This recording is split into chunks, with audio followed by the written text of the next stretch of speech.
Warriors in the Mist is very different to anything else that's available pretty much anywhere in the Western world, as far as I know.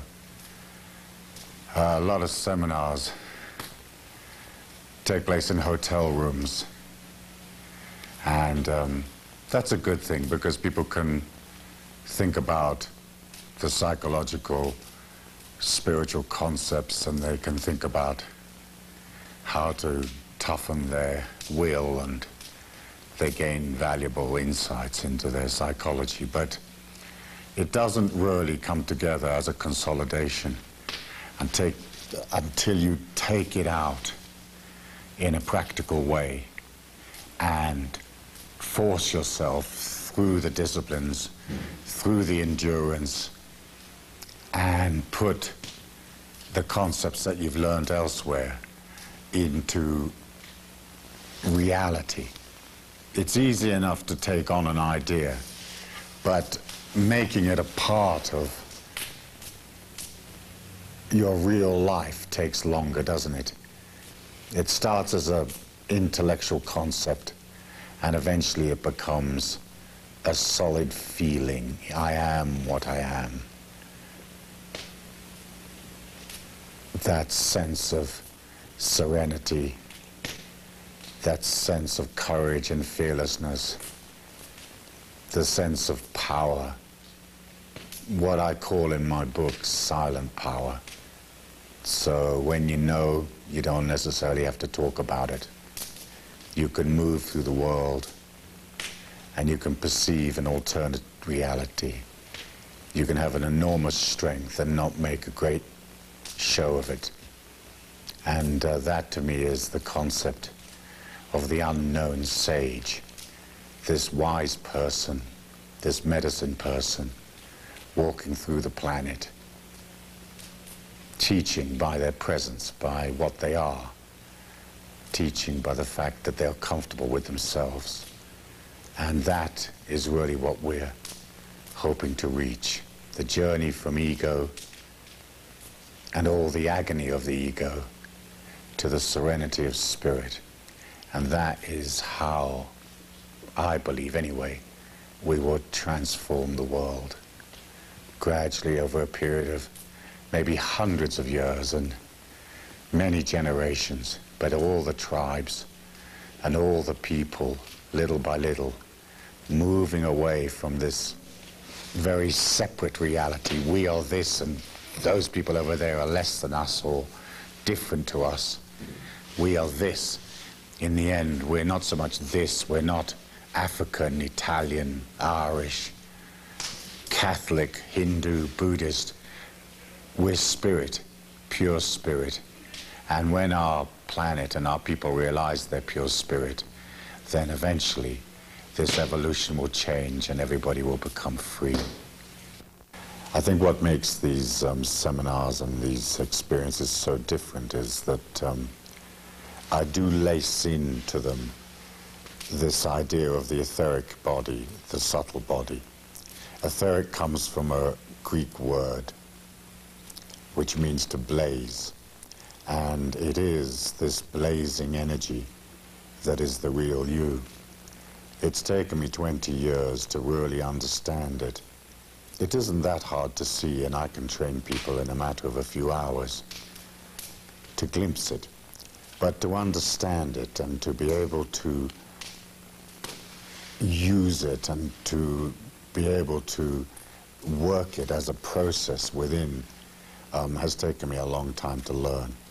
But I can watch it and I can see what people need. So perhaps that's what makes our teachings very different, because once you can see the etheric and once you can talk to people about the strength of their energy, the quality of their energy, what they actually are as a feeling, then it takes them to a different dimension. And of course, when we go up to the mountain, then they enter into a different world. It's a world of Camelot, it's a world of mystery and Merlin and imagination, and it's the world of the unseen forces that are a part of this Earth evolution. I think once you've been through those seminars where you sit in a hotel room and you listen to an experienced writer or teacher talking about the psychology of life, then the next step is something like Warriors in the Mist, where you have to put what you know into practice, where the psychology, the concepts that you've taken on become a part of your life and a part of your feeling, and you can really sort of weld them onto your personality, because it's easy to take on an idea in your head, but it takes longer for it to become a feeling.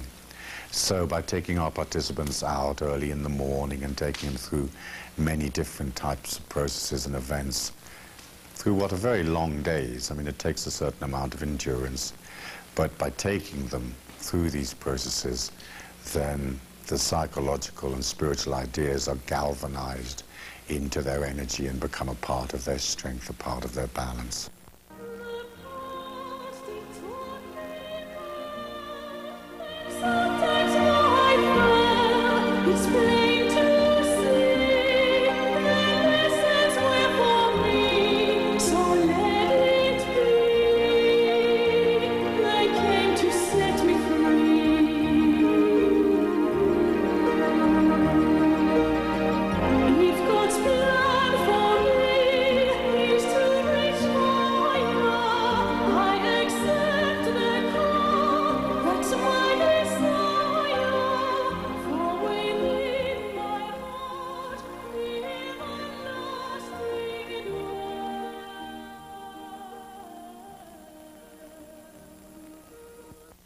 Another day in paradise.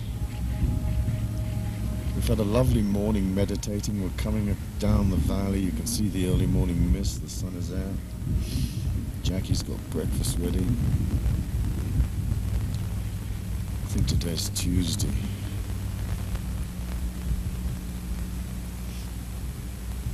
Tonight we're going to have some sweat lodges, vision quest. There's always something happening up here in these mountains.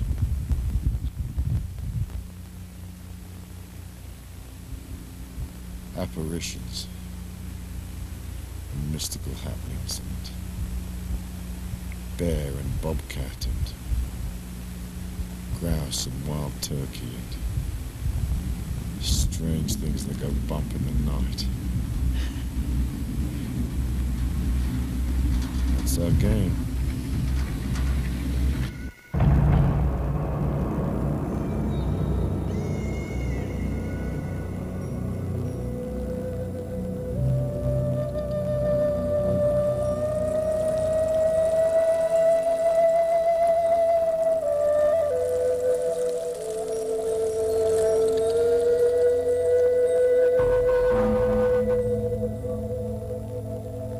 Wo shila matrumpelo, wokasa taku ota umaspe yelo.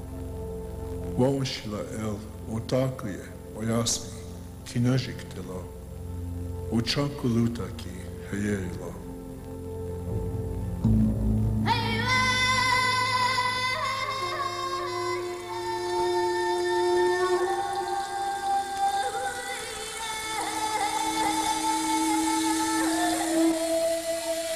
حي على الفلاح